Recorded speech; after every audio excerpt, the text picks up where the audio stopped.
Baiklah anak-anakku semuanya, setelah tadi kalian absen, kemudian murojaah, untuk selanjutnya kita masuk ke materi ya. Nah, materi hari ini yaitu tentang masih sifatul huruf. Kemarin kita sudah mempelajari sifatul huruf yang pertama yaitu apa? Apa kalian masih ingat? Alhamz. Alhamz itu apa ya? Jadi alhamz itu kemarin sudah dijelasin nafas yang mengalir ketika mengucapkan huruf-hurufnya. Coba ada yang masih ingat nggak huruf-huruf alhamz itu ada berapa ya?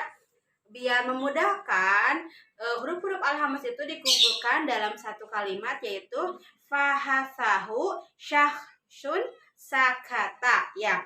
Nah, fahasahu syahsun sakata itu kalau misalkan diuraikan huruf-hurufnya yaitu yang pertama adalah fa ya, kemudian ha, kemudian sa, kemudian ha ya, terus sya. 2, 3. Jadi anak-anakku semuanya, kalau misalkan diuraikan, kita kembali lagi ya, kita ulangi lagi. Kalau diuraikan, fahasahu syahsun sakat itu yang pertama adalah hurufnya yaitu fa ya, kemudian ha, kemudian sa ya, sa, fahasahu sa yang titiknya 3, kemudian ha besar, ha, kemudian sya, lalu kho, lalu setelah kho sod ya, sod, kemudian sa. Stop.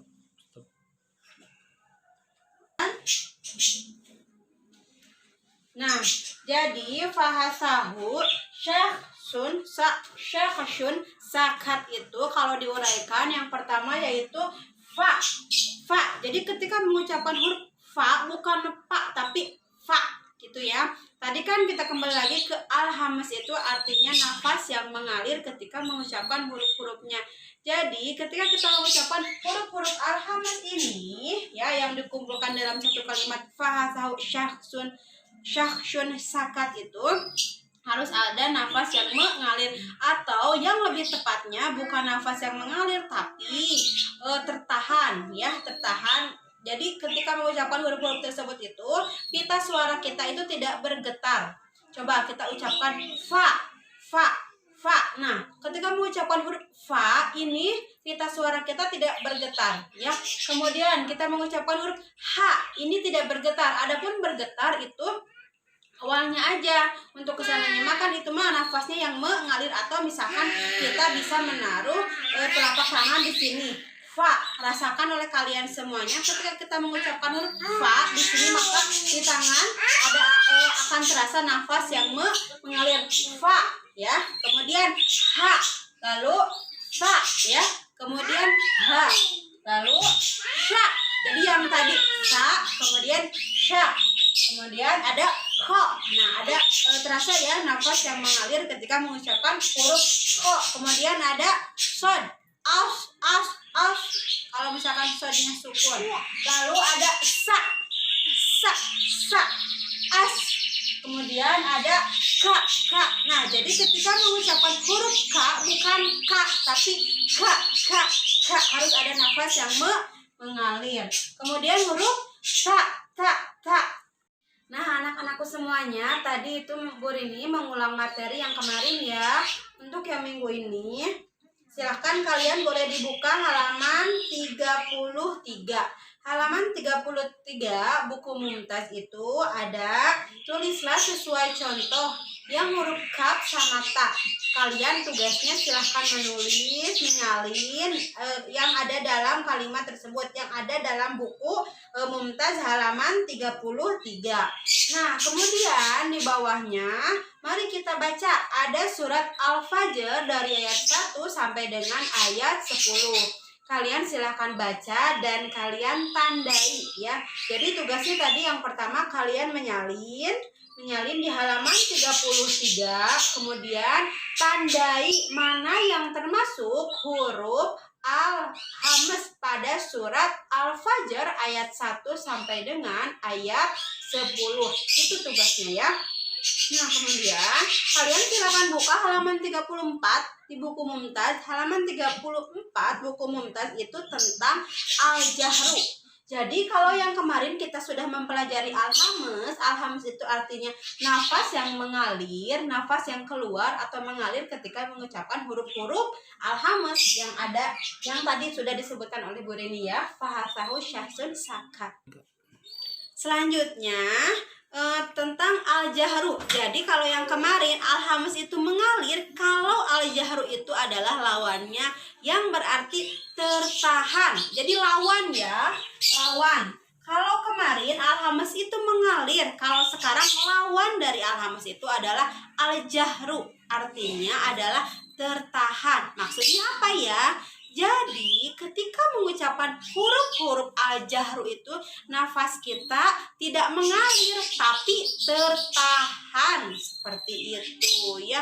Atau bisa juga berarti al-jahru itu ketika mengucapkan huruf-huruf al-jahru maka pita suara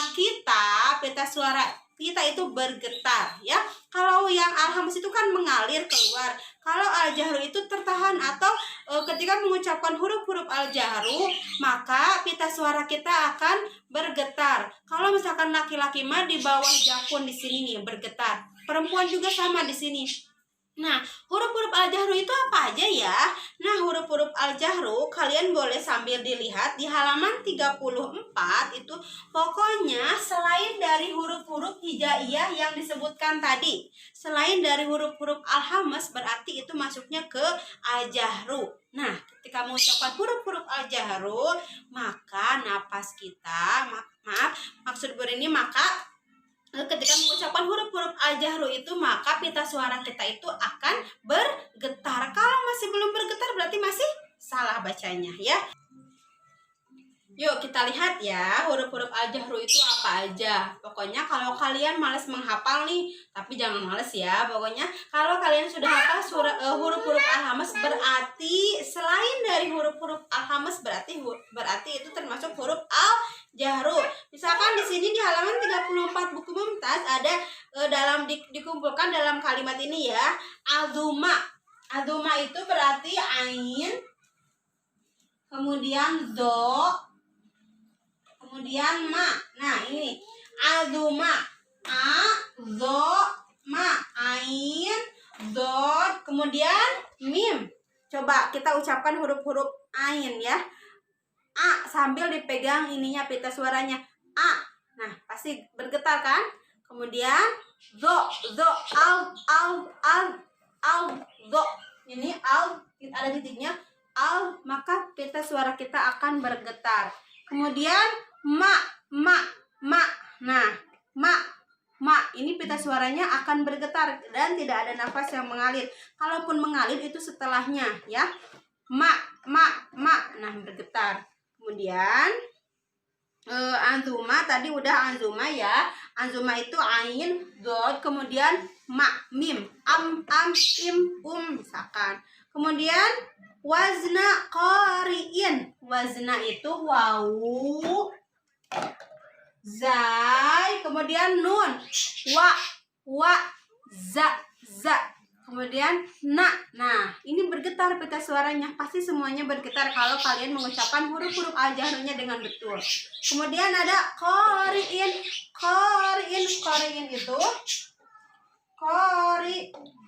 itu hurufnya qaf, ro, kemudian hamzah. Ini ada alifnya ya. Ko. Kemudian ro, kemudian hamzah i, a. Tadi ak, ar. Kalau misalkan berharokatnya sukun atau mati. Nah, untuk selanjutnya silakan kalian boleh lihat aja ya di halaman 34 ya. Ada itu azuma wazna qari'in, zi berarti zai sama ya. Kemudian ghodin itu ghin sama dod, al gitu. Kemudian jada tolaba itu jim aj, aj, ad, ad. Nah, gitu ya. Kemudian tolaba itu alto. Tolaba itu berarti alto ya, alto, alto. Nah, ini bergetar ketika mengucapkan huruf to. Kemudian ada lam, al, kemudian ada ba, ab. Nah, ketika mengucapkan huruf ba, maka akan tertahan. Jadi enggak gitu kan? Ketika mengucapkan huruf ba berarti itu tertahan.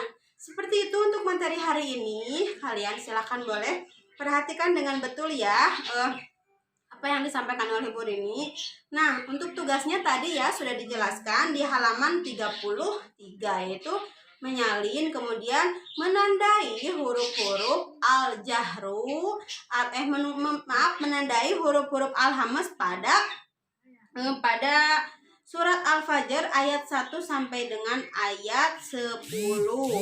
Nah, untuk selanjutnya di halaman 34 itu ada kalimat-kalimat. Silakan boleh dibaca di rumah masing-masing. Bu ini contohkan dulu ya. Di baris yang pertama yang ada kotak itu di halaman 34.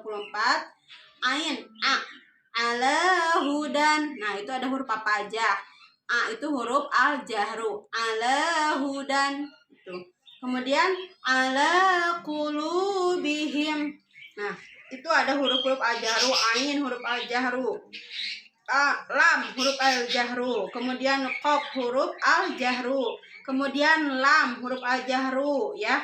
Kemudian wawu, qulubihim, ba, ha, mim itu semuanya huruf-huruf al-jahru. Kemudian wa ala samaihim, wawu huruf al-jahru, ain huruf al-jahru, lam huruf al-jahru. Kemudian sin. Nah, sin mah berarti masuknya ke huruf al-hamz. Kemudian mim masih ke huruf al-jahru dan ain huruf al-jahru, ha al-jahru dan mim itu hurufnya masuknya ke al-jahru ya. Silakan pokoknya untuk tugas hari ini di halaman 33 menyalin dan menandai huruf-huruf al-hamz pada surat Al-Fajr ayat 1 sampai dengan ayat 10. Nah, boleh ditambahin lagi untuk tugasnya halaman 34. Silakan kalian baca aja di rumah masing-masing ya. Jadi tugasnya itu aja.